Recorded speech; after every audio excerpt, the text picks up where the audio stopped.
ദൈവനാമത്തിന് മഹത്വമുണ്ടാകട്ടെ. Streams of ലൈഫിൻ്റെ ഇന്നത്തെ പ്രഭാത ചിന്തയിലെ അല്പനേരത്തെ ധ്യാനത്തിനായി ലഭിച്ചിരിക്കുന്ന വേദഭാഗം അപ്പോസ്തലനായ വിശുദ്ധ പൗലോസ് കൊലോസ്യർക്ക് എഴുതിയ ലേഖനം 4-ാം അധ്യായം 5-ാം വാക്യം. സമയം തക്കത്തിൽ ഉപയോഗിച്ചുകൊണ്ട് പുറത്തുള്ളവരോട് ജ്ഞാനത്തോടെ പെരുമാറുവിൻ. ഇംഗ്ലണ്ടിലെ അയർലൻഡ് എന്ന സ്ഥലത്തു നിന്നും 1840 ഒരു കുടുംബം അമേരിക്കയിലേക്ക് കുടിയേറുവാൻ തീരുമാനിച്ചു. നിശ്ചയദാർഢ്യവും കാരിരുമ്പിൻ്റെ കരുത്തുമുള്ള പിതാമഹൻ മുതൽ കൊച്ചുമകൻ വരെ 51 പേരടങ്ങുന്ന ആ സംഘം അമേരിക്കയിലെ ഡെട്രോയിറ്റ് നഗരത്തിൽ താമസം ഉറപ്പിച്ചു. ഡെട്രോയിറ്റ് നദിയുടെ ഇരുകരകളിലായി വ്യാപിച്ച കുടുംബ ശൃംഖല വ്യാവസായിക വിപ്ലവത്തിൻ്റെ സാധ്യതകളെ പുതിയ ഭൂമിയിൽ അന്വേഷിച്ചു. സ്വതവേ കൃഷിവലന്മാരായ അവർ യന്ത്രസാമഗ്രികൾ നിർമ്മിക്കുവാനും കേടുപാടുകൾ പോക്കുവാനും മികവ് കാട്ടിയിരുന്നു. തെക്കൻ വടക്കൻ സംസ്ഥാനങ്ങളിലെ വിരുദ്ധ താൽപ്പര്യങ്ങളുടെ പേരിൽ ആരംഭിച്ച ആഭ്യന്തര കലാപങ്ങൾ ഈ കുടുംബത്തിൻ്റെ ബിസിനസ് താൽപ്പര്യങ്ങളെ ഹനിച്ചു. ജീവിതം ക്ലേശപൂർണമാണെങ്കിലും ഉയർച്ച താഴ്ചകൾ ഉണ്ടെങ്കിലും ദൈവാശ്രയ ബോധത്തിൽ മുന്നേറണമെന്ന് ആ കുടുംബത്തിലെ കാരണവന്മാർ കുഞ്ഞുങ്ങളെ ഉപദേശിച്ചു.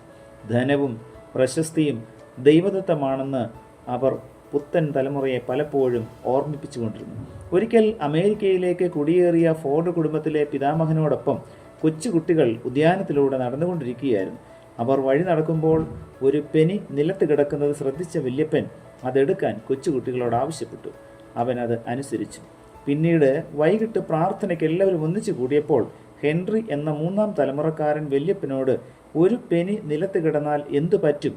അതുകൊണ്ട് വല്ല പ്രയോജനവും ഉണ്ടാകുമോ എന്ന് ചോദിച്ചു.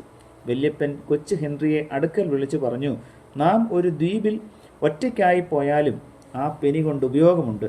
ഒരു കുന്തമുനയായോ പഴങ്ങൾ മുറിക്കുവാനോ ഉപയോഗിക്കുവാൻ ആ ചെമ്പ് നാണയത്തെ രൂപപ്പെടുത്തിയാൽ മതിയാകും.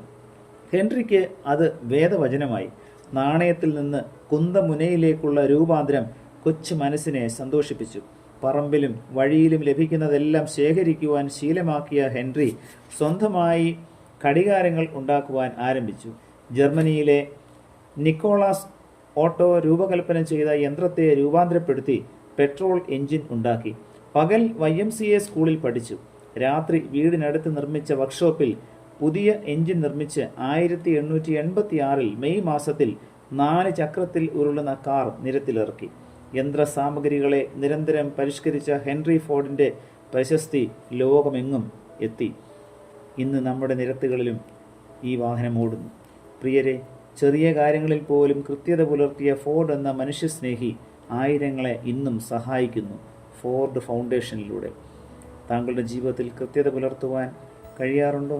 ഇന്ന് കേട്ട വചനത്തിൻ്റെ അടിസ്ഥാനത്തിൽ നമ്മുടെ ജീവിതത്തിൽ എവിടെയൊക്കെയാണോ വീഴ്ചകൾ വന്നത്, ആ വീഴ്ചകളെ പരിഹരിച്ചുകൊണ്ട് സമയം തക്കത്തിൽ ഉപയോഗിക്കുവാൻ തക്കവണ്ണം ദൈവത്തിൻ്റെ പരിശുദ്ധാത്മാവ് നമ്മേവരെയും സഹായിക്കട്ടെ. പ്രാർത്ഥിക്കാം. പ്രിയ കർത്താവേ, ലഭിച്ച വചനത്തിനായി നന്ദിയോടെ സ്തോത്രം. ഞങ്ങൾക്ക് ലഭിക്കുന്നതായ സാഹചര്യങ്ങളും സാധ്യതകളും ദൈവനാമ മഹത്വത്തിനായിട്ട് ഉപയോഗിക്കുവാൻ തക്കവണ്ണം ഇന്നത്തെ വചന കേൾവിയിലൂടെ ഞങ്ങളെ അവിടുന്ന് സഹായിക്കണമേ.